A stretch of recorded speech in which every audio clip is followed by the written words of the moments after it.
Bonjour et bienvenue dans ce chapitre gratuit du cours ZBrush pour débutants où on va créer un chevalier.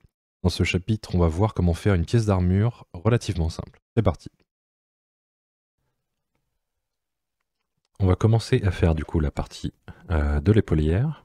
Et pour ça, donc je vais désactiver la perspective parce que je vais venir faire un masque sur cette sphère qui aura la forme de la partie juste ici. Et j'ai envie du coup d'avoir une caméra bien droite. Donc là, je vais maintenir CTRL. Tout en maintenant CTRL ici, je vais venir chercher le masque lasso. Donc le masque lasso, si je maintiens CTRL enfoncé, tout simplement je viens dessiner un lasso et je viens masquer la forme que je veux. Donc là je regarde, est-ce que ça correspond pas mal au concept? Ça ira. Donc une fois que j'ai fait mon masque, je vais venir ici dans Subtool et je vais regarder Extract. Et normalement vous avez sûrement double d'activer, je vais le désactiver. Thin Border désactivé et Thick pour l'épaisseur, je vais le mettre à 0. Sinon, si on laisse des choses activées ici, ça va nous donner une épaisseur et nous on veut travailler quelque chose d'assez plat, trouver la forme et ensuite lui donner une épaisseur. Donc là je vais faire Extract, donc il nous propose, c'est simplement une preview de ce qu'il nous a extrait, et comme j'ai mis aucune épaisseur, eh bien ça s'extrait pile poil sur le masque. Donc je sais que c'est à peu près ce que je veux, donc je vais faire directement Accept, sans bouger ma caméra. Donc là, ça m'a extrait quelque chose. Si je me mets en mode solo, je vais voir exactement ce que ça m'a extrait. Donc là, on voit que ZBrush nous a quand même rajouté de l'épaisseur. Donc, quand ça arrive, déjà je vais enlever mon masque. On voit qu'il y a une partie toujours masquée. Donc je vais enlever mon masque. Et je vais afficher les polygroupes. Ensuite, pour donc supprimer cette épaisseur, je vais pouvoir venir juste ici dans Déformation, et je vais faire un petit coup d'inflate. Et vous voyez qu'en faisant inflate, ça m'a donc inflate toute la forme, et ça nous a révélé que, eh bien, il y avait une petite épaisseur entre les deux. Donc ça, je vais vouloir supprimer cette forme. Donc, comme on a vu pour supprimer des choses, enfin pour les cacher et ensuite les supprimer, je vais faire donc CTRL-SHIFT et je vais venir cliquer sur la forme. Une fois, ça va l'isoler. Je vais recliquer dessus avec CTRL-SHIFT. Hop, ça va la cacher. Et là, je vais cacher la partie en jaune. Je vais bien regarder que j'ai rien oublié. Tout va bien. Donc là, pour supprimer quelque chose qui est caché, géométrie, Modify Topology et Del Hidden. Donc Delete Hidden. Hop. Voilà. Donc là, j'ai la forme que je veux. Là, je vais venir sélectionner mes épaules et les cacher. Donc j'enlève le petit œil et je switch d'objet pour que ça se cache. Très bien. Donc là, je vais venir travailler un petit peu cette forme un peu mieux parce que là, on voit que c'est pas parfait du tout. Donc je vais me remettre en mode solo. Et là, pour cleaner un petit peu ces vagues, je vais venir donc dans Déformation et je vais faire Polish by Features. Donc vous voyez que quand on bouge le slider, il se passe rien, mais quand je le relâche, ça va venir me lisser un peu tout ça. Donc avant de faire ça, je vais faire CTRL-Z et j'ai envie que ça lisse un petit peu tout, sauf la pointe ici et celle de derrière. Donc je vais venir afficher mes polygones et avec toujours le masque lasso, je vais venir masquer le point qui est juste ici et également celui qui est derrière. Donc normalement, comme j'étais bien de face, c'est passé à travers et ça m'a masqué celui qui était juste derrière aussi. Donc comme là c'est masqué, le Polish by Features, il va pas toucher à ce point-là. Et on peut le voir comme ça, il va le laisser à sa place bien dur. Donc je vais faire quelques coups de Polish by Features. Je vais enlever le masque. Et ensuite, je vais venir faire un Z-Remesher. Donc Z-Remesher, moi ce que je veux, c'est qu'il me descende le nombre de polygones un peu plus que ça pour plus facilement le travailler. Donc ici, je vais simplement venir, fais-moi la moitié du nombre de polygones. Donc hop, j'attends que ça calcule. Et voilà, ça nous a enlevé pas mal de polygones. Je vais recommencer parce que j'en veux quand même un peu moins. Voilà. Je vais venir encore une fois masquer ce vertex-là. Et je vais venir encore une fois faire Polish by Features. Donc là, on voit que c'est quand même pas mal bombé. Donc manuellement, sans enlever le masque, comme ça je touche pas, peu importe ce que je fais, je vais pas toucher à la pointe de l'épaulière. Donc avec hop, une grosse brush move, je vais pouvoir venir travailler un peu la forme. Je vais même pouvoir venir, en maintenant Shift, smoother un peu tout ça pour que ça perde un peu de volume. Parce que c'était quand même bien bombé. Donc je me tourne bien dans toutes les directions pour voir que j'ai rien oublié. Ça, c'est pas très droit, donc tout simplement avec la brush move, je vais pouvoir venir travailler un petit peu, hop, la curve, et remettre ça un peu plus à plat. Je vais resmousser, je vais refaire un petit polish, et voilà.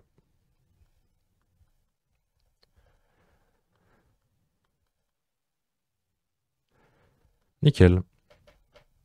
Par contre, du coup là, l'épaulière est un petit peu de travers, donc je vais venir remettre ça un peu droit. Donc avec le masque lasso, je vais venir faire une grosse sélection, et je vais venir cacher tous ces points-là. Donc tout l'extérieur, et en bas également. Je tourne autour pour voir si j'ai rien oublié. Ça m'a l'air ok. Donc là, je vais inverser simplement le masque, et manuellement, je vais pouvoir venir travailler un peu ma forme. Donc remettre ça un peu plus droit, et le bas aussi.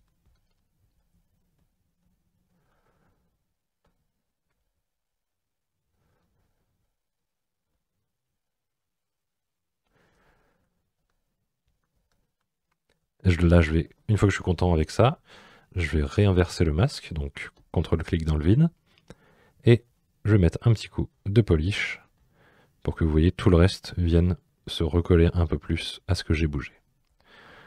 Donc là, encore une fois, je vais masquer le point qui est en bas, et je vais polish un petit peu tout pour que ce soit plus homogène.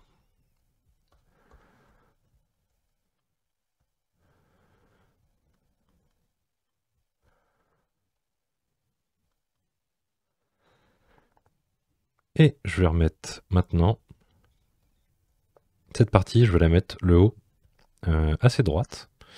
Donc pour ce faire, je vais hop, mettre mon gizmo et venir simplement scale sur cet axe. Parce qu'après, quand je vais extraire ces parties-là, je veux pas qu'elles partent complètement de côté, je veux que ça soit assez droit. Donc là, je vais enlever le masque et je vais faire la même chose pour le bas. J'inverse. Et ici, je vais venir scale pour que ça reste droit.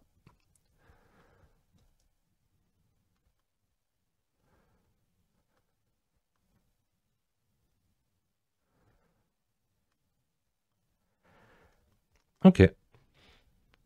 Donc maintenant, comme je vous ai montré en introduction, je vais venir stitch ces parties-là. Donc BZ pour Z Modeler.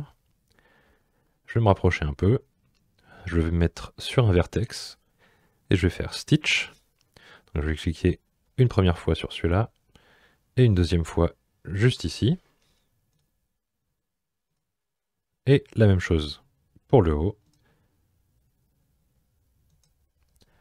Voilà, comme ça, ça fait un chemin continu. Donc vous voyez que si je me mets sur, encore une fois sur une edge et que je viens cliquer, voilà, mon edge, elle part et elle continue toute la loupe. Donc c'est exactement ce que je veux. Je vais faire la même chose derrière. Pourquoi? Parce que ici, ah, ça part dans le vide. Donc là, je stitch celui-là à celui-là. Et voilà. Maintenant, si j'insère quelque chose, ça fait vraiment tout le tour et c'est nickel. Là par contre, alors, je vais prévisualiser un petit peu comment la partie jaune elle va s'extraire. Donc je vais zoomer un peu. Sur une face, je maintiens espace et je vais venir chercher polygroup, donc pour attribuer une couleur, et polygrouper quoi? Une polyloop. Donc là, si je me rapproche encore un peu, je vois la baguette orange qui me propose une direction. Donc je vais choisir que ça parte comme ça. Et quand je clique, ça va m'attribuer du coup un polygroupe. Et comme on a stitché les points pour faire en sorte que la loupe soit en continu, eh bien ça nous a fait tout le tour. Donc c'est une bonne manière de prévisualiser un petit peu l'épaisseur que va avoir les pièces qu'on compte extrude. Donc là je vois que ce coin-là est quand même pas mal à l'extérieur. Il est beaucoup plus grand que, disons, ces faces-là. Donc tout simplement je vais me mettre sur le point et je vais choisir Slide. Et je vais pouvoir, hop, faire slider mon point.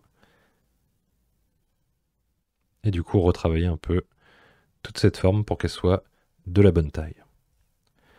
Pareil pour l'arrière.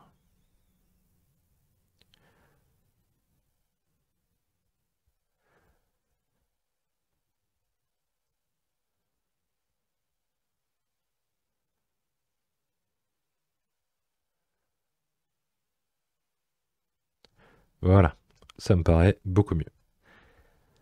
Donc là, je vais pouvoir venir donner de l'épaisseur à mon objet et extrude la forme qui est à l'extérieur. Donc pour ça, je vais encore une fois Z-Modeler. Je vais me mettre sur une face. Je vais faire Extrude All Polygons. Donc là, je vais réafficher, je vais ressortir du mode solo pour voir un petit peu mon personnage. Et surtout, je vais mettre un petit peu de travers pour voir l'épaisseur que je suis en train de lui donner. Donc là, je vais extruder ça comme ça. C'est quand même une grosse épaulière. Donc une bonne épaisseur et on donnera à l'extérieur encore plus d'épaisseur. Et pour faire ça, je vais faire toujours sur un polygone espace pour extrude. Et cette fois, extrude quoi? Polyloop. Encore une fois, la baguette orange, hop, dans la bonne direction. Et je vais venir pouvoir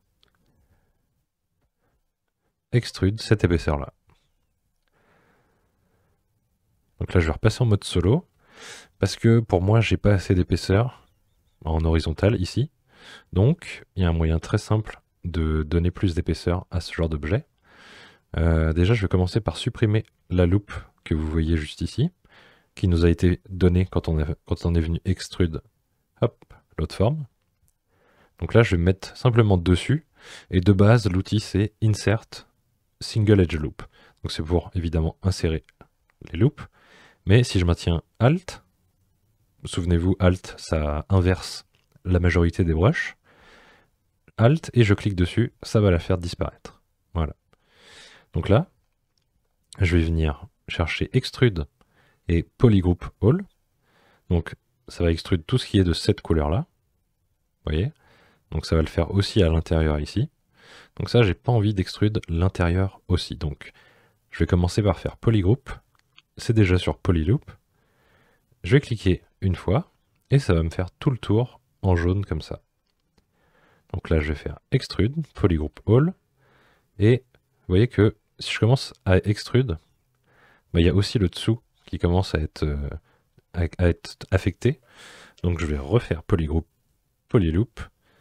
Et cette fois, je vais maintenir clic enfoncé et je vais taper plusieurs fois la touche Alt pour venir choisir la couleur du polygroupe que je veux. Donc là, on est bon, on peut faire Extrude, Polygroup All. Voilà. Sauf que vous voyez, ça me laisse du coup l'edge loop qui était présente juste avant.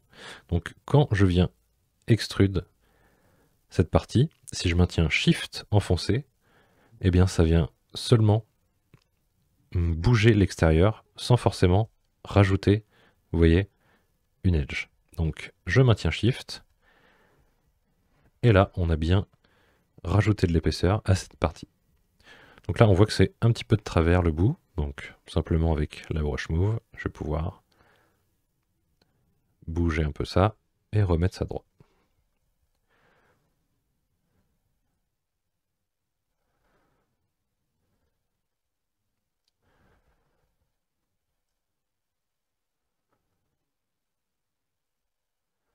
Prenez le temps de bien soigner vos lignes. Avec simplement la brush move, ça suffit. Voilà.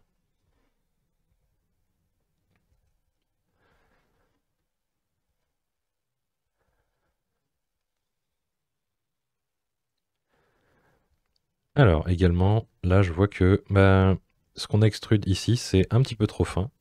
Donc, je vais faire exactement la même chose qu'on a fait pour redonner de l'épaisseur. C'est un bon exercice de répéter toutes ces opérations. Donc, je vais venir, hop, sur cette face-là, polygroup, polyloop. Je vais attribuer une nouvelle couleur pour bien séparer tous mes groupes. Hop, extrude, polygroup all. Je me mets bien de côté pour voir l'épaisseur. Et quand j'extrude, je maintiens Shift pour juste venir pousser la forme.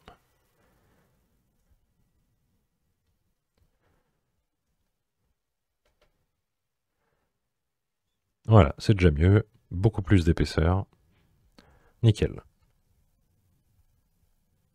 Merci d'avoir suivi ce chapitre gratuit. Vous pouvez retrouver le cours en entier dans la description.